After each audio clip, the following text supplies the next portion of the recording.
আল্লাহ তো ক্ষমাশীল এবং দয়াময়। সূরাতুত তাহরীমের 1 নম্বর আয়াতে কারিমা আল্লাহ এরপর আবার সাবধানতা অবলম্বন করে বিশ্বনবীকে জানালেন, قد فرض الله لكم تحلة أيمانكم والله مولاكم وهو العليم الحكيم। আল্লাহ তোমাদের জন্য কসমের বাধ্যবাধকতা থেকে আল্লাহ তাআলা তোমাদেরকে মুক্তি দিয়ে আয়াত নাযিল করে দিয়েছেন। সুবহানাল্লাহ। সুতরাং আল্লাহু মাওলাকুম ওয়া হুয়াল আলিমুল হাকীম, এই বাধ্যবাধকতা থেকে মুক্ত হওয়ার পরে আল্লাহ রাব্বুল আলামিন বলছেন, এই কসম করার কারণে আয়াতের শান নুজুল না বললে আপনার অর্থ বুঝবেন না। এখানে দুইটা বর্ণনা পাওয়া যায়। বিশ্বনবী মুহাম্মদুর রাসূলুল্লাহ সাল্লাল্লাহু আলাইহি ওয়াসাল্লাম হুদায়বিয়ার সন্ধির পরে তিনি বিভিন্ন রাষ্ট্রপ্রধানদের কাছে চিঠি লিখলেন ইসলাম কবুলের জন্য। ইসলাম কবুলের জন্য যখন চিঠি লিখলেন, চিঠি চলে গেল আলেকজান্দ্রিয়ার রোমান খ্রিস্টান ধর্মযাজক বাদশা ছিলেন, তার কাছে একটা চিঠি পাঠালেন। তিনি খ্রিস্টান ধর্মযাজক, খ্রিস্টান পাদ্রী ছিলেন, আলেকজান্দ্রিয়ার বাদশা, তার কাছে চিঠি পাঠালেন বিশ্বনবী মুহাম্মদুর রাসূলুল্লাহ সাল্লাল্লাহু আলাইহি ওয়াসাল্লাম।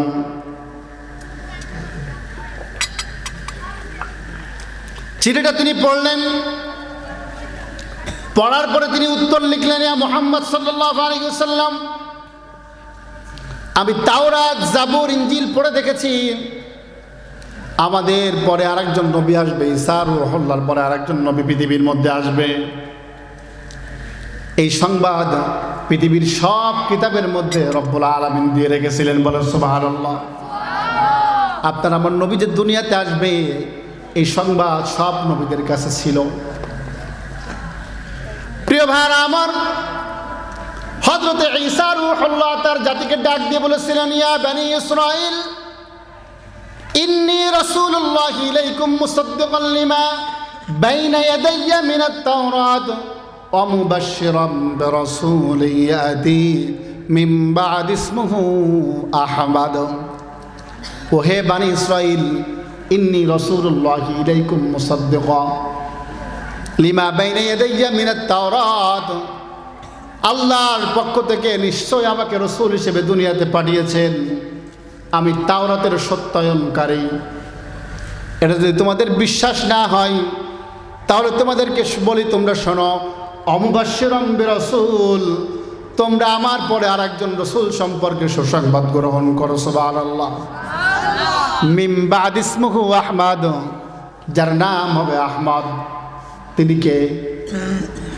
মুহাম্মদুর রাসূলুল্লাহ সাল্লাল্লাহু আলাইহি ওয়াসাল্লাম। আলেকজান্দ্রিয়ার খ্রিস্টান পাদ্রী তিনি বললেন, আমি আমার ইনজিলে আপনার সম্পর্কে সুসংবাদ শুনেছি, কিন্তু আমরা ধারণা করতাম আপনি আসবেন সিরিয়ার ভূখণ্ডে, আপনি আসবেন, কিন্তু আল্লাহ আপনাকে মরুর দেশে পাঠিয়েছেন, মক্কাতুল মুকাররমায়।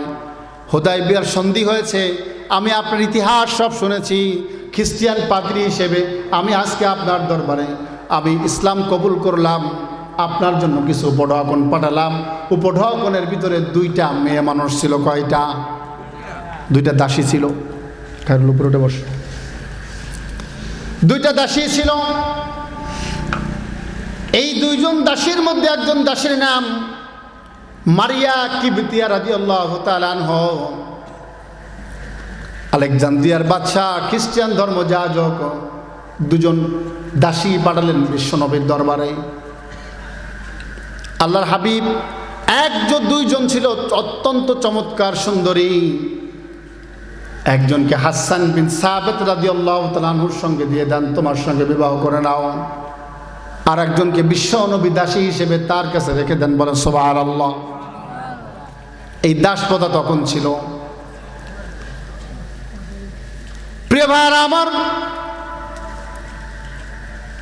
হাদিসের মধ্যে আসছে, তাফসীরের মধ্যে আসছে, আয়েশা রাদিয়াল্লাহু তাআলা আনহা তিনি বলছেন, আমি অন্য অন্য নারীদেরকে যত না হিংসা করতাম, যত সতীনদেরকে হিংসা না করতাম, তার থেকে বেশি হিংসা করতাম এই মারিয়া কিবতিয়াকে। কারণ সে অত্যন্ত রমণী ছিল, সুন্দরী ষোড়শী যুবতী ছিল। এই হিংসার পরবশিত হইয়া বিশ্বনবী একবার বলে ফেললেন, আমি মারিয়ার সঙ্গে আর কোনো সম্পর্ক রাখবো না। নাউজুবিল্লাহ বলেন। তাফসিরে ইবনে কাসির, তাফসিরে তাবারির বর্ণনায় বলছি, এই দুই একটা রাওয়াত আসলো, আল্লাহ বললেন যা আপনার জন্য হালাল সেটা হারাম করার ইখতিয়ার নবী আপনাকে আমি দিই নাই।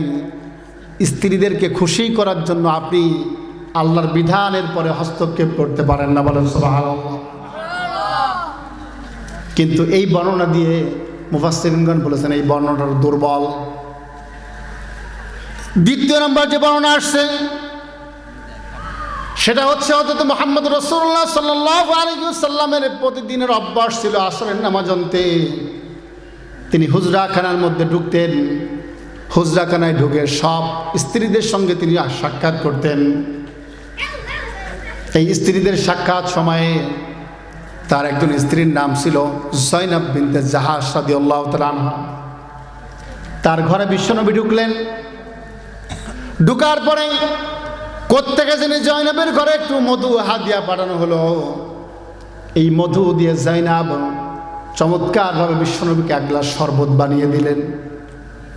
আল্লাহর হাবিব জয়নাবের সঙ্গে বসে কথা বলছেন, একটু সময় বেশি হয়ে গেল। অন্য অন্য স্ত্রীদের মধ্যে একটু হিংসা দেখা দিল। আছে না নাই? এক মহিলা আর এক মহিলার দেখতে একবার বিশ্বনবীর নারীদের মধ্যে, এটা নারীদের ভূষণ, নারীদের কি আর একজনকে দেখতে পারবে। উম্মুল মুমিনিন আয়েশা রাদিয়াল্লাহু তাআলা আনহা বলছেন,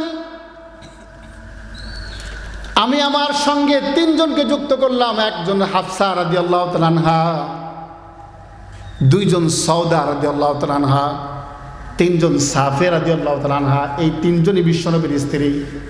সঙ্গে আয়েশা রাদিয়াল্লাহু তাআলা আনহা। কয়জন হলো? কার ঘরে আছেন বিশ্বনবী? জয়নাব বিনতে জাহাশ রাদিয়াল্লাহু তাআলা আনহার একটু শরবত খাচ্ছে, দেরি হচ্ছে, এটা সহ্য করতে পারেনি। আমার মা বোনেরা, এই আয়াতে কারিমা থেকে শিক্ষা নিতে হবে, আল্লাহ তাআলা নবীদের স্ত্রীদের ব্যাপারে ভর্ৎসনা করেছেন। হালালকে হালাল, হারামকে হারাম জানতে হবে। বিশ্বনবী যখন বের হতে দেরি হলো, এই চারজন বসে চক্রান্ত করলো। আয়েশা রাদিয়াল্লাহু তাআলা আনহা শিক্ষা দিলেন, এই মধু মৌমাছিতে আহরণ করে বিভিন্ন ফলের পরে যায়। এই মৌমাছির আলোচনা করতে গেলে তো আরও অনেক দূরে চলে যেতে হবে, দিকে যাব না। বিভিন্ন ফুল থেকে তারা কি করে, মৌচাক থেকে বিভিন্ন জায়গা থেকে মধু আহরণ করে তারা ফাসলুকি সুবুলা রব্বিকা যুলুলা, রবের দেখানো নির্দেশিত পথের পরে তারা চলতে থাকে, জিকির করে। আল্লাহ ফুলের ওই যে রসটা তারা আহরণ করে আল্লাহ পেটের মধ্যে এটাকে কি করে দেন, মধু বাড়িয়ে দেন। সুবহানাল্লাহ। এই একটা ফুল ছিল, তার নাম মাগাফির। তাফসীরের মধ্যে আসছে এই মাগাফির ফুল অত্যন্ত দুর্গন্ধ। যদি কোনো মৌমাছি মাগাফিরের ফুলের পরে পড়ে, ওই মধুর মধ্যে তার কিছু কিঞ্চিত গন্ধ থেকে যায়। কিন্তু আয়েশা সিদ্দিকা রাদিয়াল্লাহু তাআলা জানতেন না ওই মধুর মধ্যে এরকম গন্ধ আছে কিনা। না জেনে না বুঝে এই তিনজনকে সাথে নিয়ে বললেন, তোমরা আমার সঙ্গে একমত পোষণ করবা। বিশ্বনবী এরপরে ধারাবাহিকভাবে তোমার কাছে আমার কাছে যাবে, সবাই এক কথা বলবা, আপনার গাল দিয়ে মাগাফিরের দুর্গন্ধ আসছে। নাউজুবিল্লাহ বলবেন না? কাদের চক্রান্ত? চক্রান্ত কাদের? আরো জোরে, জোর হলো না? কোরআনে কারীমের মধ্যে আল্লাহ রাব্বুল আলামিন যত জায়গায় শয়তানের চক্রান্তর কথা বলেছেন, সব জায়গায় বলেছেন শয়তানের চক্রান্ত অত্যন্ত দুর্বল।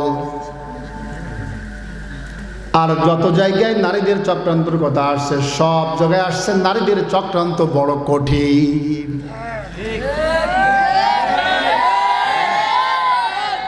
এই তোমরা বুঝো নারীদের চক্রান্ত কঠিন, ঠিক বলো কেন? নারীদের চক্রান্ত বড় কঠিন। এজন্য বিশ্বনবী সাহাবীরা দোয়া করতেন, আল্লাহুম্মা ইন্নী আউযু বিকা মিন ফিতনাতিন নিসা, আল্লাহ তুমি আমাদেরকে নারীদের ফিতনা থেকে বাঁচায় দাও। ও রাসূলের বিরুদ্ধে চক্রান্ত, চিন্তা করছেন আপনারা? এই ওয়াজ শুনলে তো নারীরা বলবেন যে হুজুর কোন জায়গাতে আসছে, কিন্তু সব আমাদের বিরুদ্ধে কথা বলছে। পরের বছর পরে খবর দেয় হুজুরে বুঝে দাওয়াত দিও। প্রিয় ভাইয়ারা আমার, 4 জনে মিলে চক্রান্ত করলাম। বিশ্বনবী যখন তোমার কাছে যাবা সওদা, তখন তুমি বলবা গাল দিয়ে মাগাফিরের গন্ধ আসছে। যখন সাফিয়ার কাছে যাবে, সাফিয়া বলবা মাগাফিরের গন্ধ যাবে। হাফসার কাছে যখন যাবে, হাফসা বলবে গাল দিয়ে মাগাফিরের গন্ধ আসছে। এরপরে যখন আয়েশা সিদ্দিকা রাদিয়াল্লাহু তাআলা আনহার কাছে যাবে, তিনিও আগে কথা বলবেন। চক্রান্ত করছে কারা? কার বিরুদ্ধে? স্বামীর বিরুদ্ধে। এরকম দুষ্টুমি করা স্বামী স্ত্রীর মধ্যে আল্লাহ তাআলা কিন্তু আল্লাহর বিধানের বিপক্ষে করা যাবে না। দুষ্টুমি তো করবে, কারণ স্বামী স্ত্রীর মধ্যে যদি খুনসুটি না থাকে, সেই সংসার কখনো সুখের হয় না, দুঃখের হয়ে যায়। কথা বলেন ঠিক কিনা? খুনসুটি থাকতে হবে, কিন্তু আল্লাহর বিধানের বিরুদ্ধে না। প্রিয় ভাইরা আমার, আল্লাহর হাবিব ছিলেন অত্যন্ত স্বচ্ছ মানুষ। তিনি সব সময় পবিত্রতাকে ভালোবাসতেন, কারণ আল্লাহ নিজেই পবিত্র, আর তিনি পবিত্রতাকে পছন্দ করেন। ইন্নাল্লাহা ইউহিব্বুল মুতাতাহহিরিন, আল্লাহ পবিত্রতাকে সব সময় ভালোবাসেন। আত-তুহুরু শাতরুল ঈমান, পবিত্রতা ঈমানের। কথা বলেন। নামাজে দাঁড়িয়েছেন, আপনি যদি পরিষ্কার পরিচ্ছন্ন না হয়ে যান, গায়ের মধ্যে যদি সিগারেটের গন্ধ থাকে, গালের মধ্যে পানের গন্ধ, গায়ের মধ্যে ঘামের গন্ধ, পাশের ভাই কষ্ট পায় কি পায় না? কথা বলে না কেন? আল্লাহ নিজে সুন্দর, সুন্দরকে পছন্দ করেন। আল্লাহ পবিত্র, ইসলাম পবিত্র, কোরআন পবিত্র, রাসূলুল্লাহ সাল্লাল্লাহু আলাইহি সাল্লাম পবিত্র, আর আল্লাহ তিনি আত-তুহুরু শাতরুল ঈমান, পবিত্রতা ঈমানের অঙ্গ বলেছেন। আপনার আমার নবী এমন পবিত্র ছিলেন বন্ধু, যেই রাস্তা দিয়ে হেঁটে যেত, সেই রাস্তায় 40 দিন পর্যন্ত সুঘ্রাণ লেগে থাকতো। যেই বাচ্চার মাথার মধ্যে বিশ্বনবী হাত দিতেন, আমরা তো বাচ্চাদের দেখলে আড়ে চোখে তাকাই, আছে না নাই?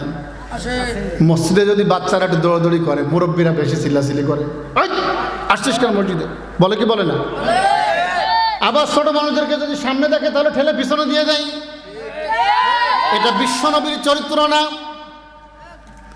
বাচ্চারা যেখানেই যাবে সেখানেই দাঁড়াবে, দৌড়াদৌড়ি করবে, দুষ্টুমি করবে, হাসাহাসি করবে। ওই হাসাহাসি করতে করতে, দুষ্টুমি করতে করতে একদিন পাকা নামাজি হবে। কথা বলেন ঠিক কিনা? তুরস্কের প্রত্যেকটা মসজিদের দেয়ালের মধ্যে লেখা থাকে, মসজিদের জামাত চলাকালীন সময়ে যদি পিছন থেকে বাচ্চাদের হাসাহাসির আওয়াজ আপনার কানে না যায়, তাহলে বুঝবেন আগামী প্রজন্ম ক্ষতির সম্মুখীন হতে যাচ্ছে। আমি প্রায় বলি, এই যে আমরা আজকে আলোচনা করছি, আমরা আজকে মসজিদে ইমামতি করছি, আমরা একটা সময় দুষ্টুমি করি না নামাজের মধ্যে? দুষ্টুমি করতে করতে তো আমরা নামাজ শিখেছি, বড় বড় আলেম হয়েছি। আপনি মসজিদে যে বাচ্চাদের সঙ্গে বেয়াদবি করেন, আপনি বাচ্চাদেরকে মসজিদ থেকে বের করে দেন, দুর্ব্যবহার করেন, ওর অন্তরের মধ্যে যদি মসজিদের পরে অনীহা জেগে যায়, কিয়ামত পর্যন্ত আর ঠিক করতে পারবেন না। আদর করুন, মাথায় হাত বোলান। যদি দুষ্টুমো করে, চিল্লাপাল্লা করে, আপনি নামাজ শেষে তার মাথায় হাত বুলিয়ে বলুন, বাবা নামাজে দাঁড়িয়ে আল্লাহর সামনে এরকম করতে নেই। ও বুঝে যাবে 100 বার। কথা বলে না কেন?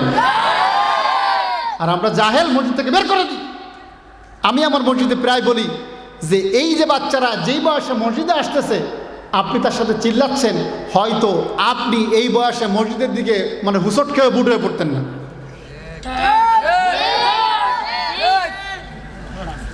আমার নবী যেই বাচ্চাদের মাথার মধ্যে হাত দিতেন,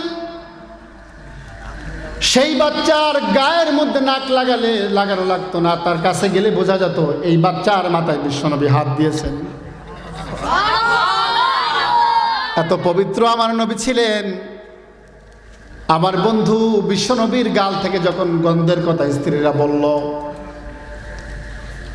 স্ত্রী যদি স্বামীকে একটু ইগনোর করে খারাপ লাগে কি লাগে না? এই কথা বলেন না, যারা বিবাহ করছে তারা কথা বলেন, খারাপ লাগে না? খুব দুঃখ লাগে যে তুমি এত ভালোবাসি তোমারে, তুমি আমার এইভাবে ছোট করলে। আল্লাহর হাবিব সাথে সাথে রাগান্বিত হয়ে গেলেন। রাগান্বিত হয়ে গিয়ে তিনি কসম করে বললেন, আজকের পর থেকে আমি আর কোনোদিন মধু আহরণ করব না, মধু খাবো না। নাউজুবিল্লাহ বলবেন। কে বলছেন? বিশ্ব নবী। আল্লাহ সাথে সাথে আয়াত নাযিল করলেন, ইয়া আইয়ুহাল্লাযীনা আমানু ইয়া আইয়ুহান নাবিয়্যু, ওহে আমার নবী, লিমা তুহাররিমু মা হাল্লাল্লাহু লাক। এই ইখতিয়ার আপনাকে কে দিল? আমি যেটা হালাল করেছি সেটাকে হারাম করার অনুমতি আপনাকে কে দিয়েছে? তাবতাগি মারদাতা আজওয়াজি। এখানে শুধু রাসূলুল্লাহকে আল্লাহ তাআলা বলে ক্ষান্ত হন নাই, আল্লাহ রসুলদের এই চক্রান্ত আল্লাহর বিশ্বনবীর সামনে ফাঁস করে দিলেন। আপনি আপনার স্ত্রীদেরকে খুশি করতে গিয়ে আল্লাহর হালাল জিনিসকে হারাম করে দিলেন, এটা আল্লাহ পছন্দ হয় নাই। সুবহানাল্লাহ বলবেন না?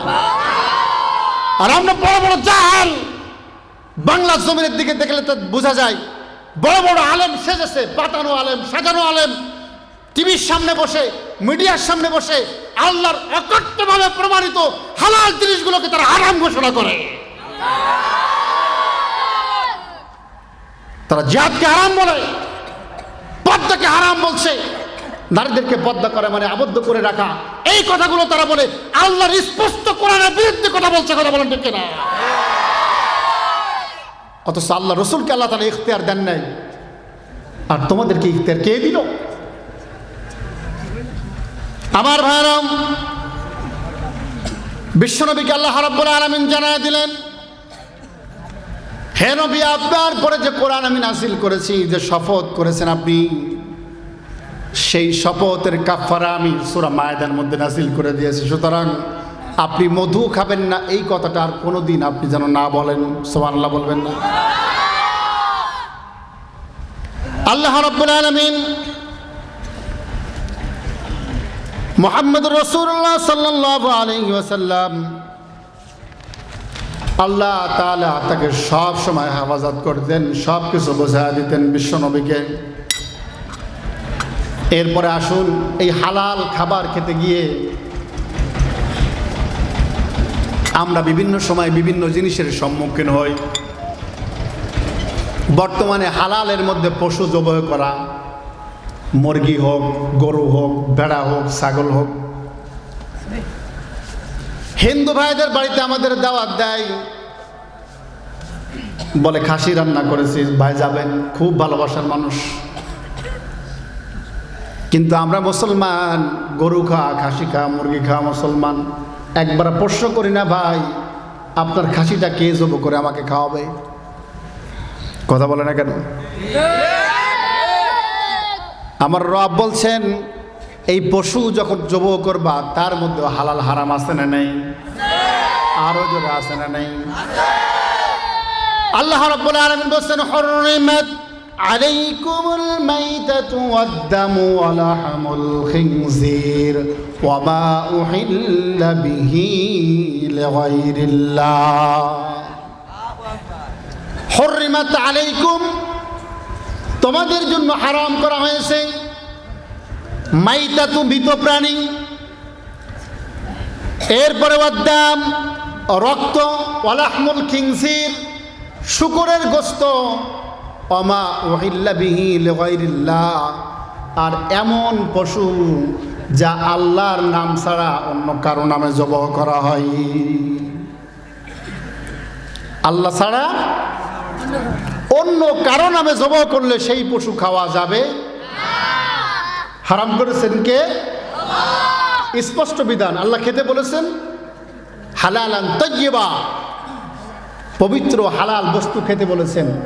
আর হারাম করেছেন 1 নম্বরে মৃত প্রাণী, 2 নম্বরে দাম, রক্ত খাওয়া যাবে না, 3 নম্বরে আল্লাহ বলছেন যেটা সেটা হচ্ছে ওয়ালাহমুল খিনজির, শুকরের গোস্ত খাওয়া যাবে না।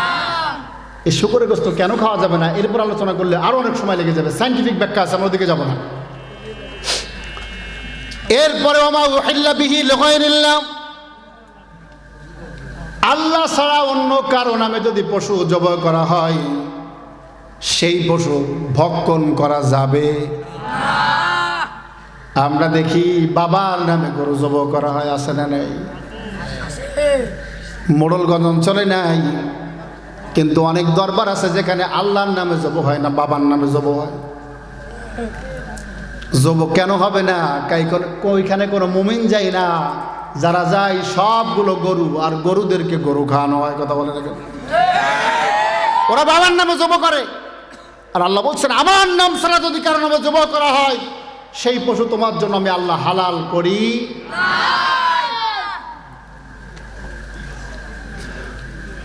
রব্বুল আলামিন সূরা আনআমের মধ্যে বলছেন ফাকুলু মিম্মা যুকিরা ইসমুল্লাহি আলাইহি ইন কুনতুম বিআয়াতিহি মুমিনিন। ফাকুলু মিম্মা যুকিরা ইসমুল্লাহি আলাইহি, তোমরা ভক্ষণ করো ওই পশু যেটা আল্লাহর নামে বিসমিল্লাহ বলে জবাই করা হয়। যদি তোমরা ঈমানদার হও, পূর্ণাঙ্গ মুমিন হও, তাহলে আল্লাহর নামে পশু জবাই করলে সেই পশু তোমরা ভক্ষণ করো। বলে সুবহানাল্লাহ। আবার রব্বে কারীম সূরা আনআমের 121 নম্বর আয়াতে কারিমার মধ্যে বলছেন ওয়ালা তাকুলু মিম্মা লাম ইউযকার ইসমুল্লাহি আলাইহি ওয়া ইন্নাহু লাফিসক। আর আমার দুনিয়ার মানুষ, দুনিয়ার মুমিনেরা তোমরা শোনো, আল্লাহর নাম ছাড়া যেই পশুকে জবাই করা হয় সেই পশু তোমরা ভক্ষণ করো না। ওয়া ইন্নাহু লাফিসক, আল্লাহর নাম ছাড়া অন্য কারো নামে যদি পশু জবাই হয় সেটা হচ্ছে বড় মাপের গুনাহ। কিসের গুনাহ? আরো জোরে, বড় মাপের গুনাহ। তাহলে হিন্দু ভাইয়ের বাড়িতে আপনি দাওয়াতে গেলেন, তারা মনে হয় বিসমিল্লাহ বলে জবাই করে, কথা বলে না কেন? তারা এক কোপ দিয়ে মাটির সঙ্গে মিশায় দেয়, দুই তারা জবাই করে না, তারা কি করে? বলি দেয়। এই পাঠা বলি হোক, ছাগল বলি হোক, গরু বলি হোক, আপনি এই বাড়িতে গিয়ে দাওয়াত খাওয়ার ইখতিয়ার আপনি রাখেন না। আপনি বলতে পারেন ভাই আমার জন্য যে মুরগি রান্না করবা আমি যাব সেখানে গিয়ে আমি জবাই করব, কথা বলে না কেন? তাহলে জবাহের শুরুতে কার নাম বলতে হবে? অনেক সময় আমরা মুরগির দোকানে যাই, মুরগির বিক্রেতা হিন্দু না মুসলমান তাও দেখি না, ক্রয় করার পরে বিসমিল্লাহ বলে না, কোনো কায়দায় একটু জবাই করে গলাটা ঠস করে, আসে না?